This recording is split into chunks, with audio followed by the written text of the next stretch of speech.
I'm a lawyer and my client murdered their whole family. I'm about to prove their innocence.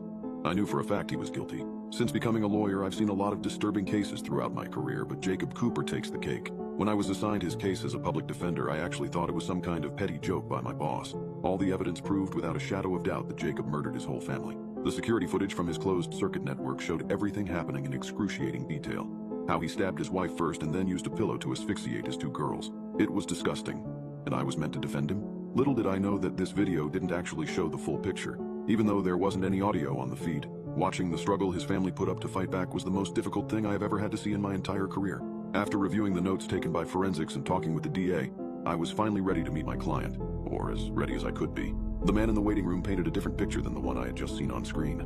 He was trembling, his eyes darting suspiciously around the room. He was afraid. I didn't realize he actually had the ability to feel emotion after what I just witnessed on the videos. "Mr. Cooperall, I'm your attorney, Leo Ross," I said.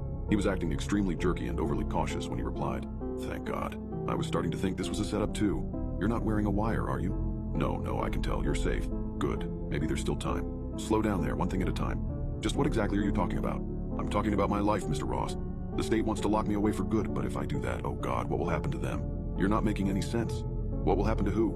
"My family. Dear God, I have to find them and save them." I must have stared at him for a good long minute before I finally answered back. "Mr. Cooper, your family is dead." No.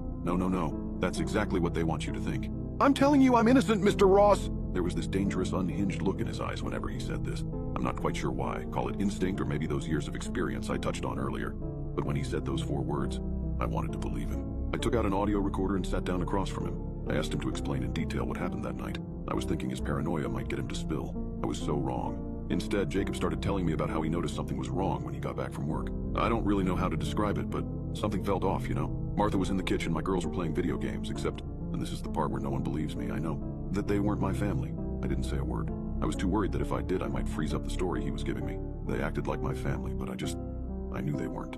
Martha wasn't surprised about me coming home early. The girls didn't want to go to the park. They all just constantly had these blank expressions on their faces. I can't even describe it. "Stay on point, Mr. Cooper. What happened next?" He was getting more nervous with each second. I was afraid he might clamp up. "I went to go tuck the girls in and read them a story. They said they loved me when it was over, but I swear they were watching me when I left the room." "Then you went to your bedroom." "I went to our room and spoke to the woman standing there in my room. I needed to know where my real family was. She stared at me and refused to cooperate. That's when I snapped.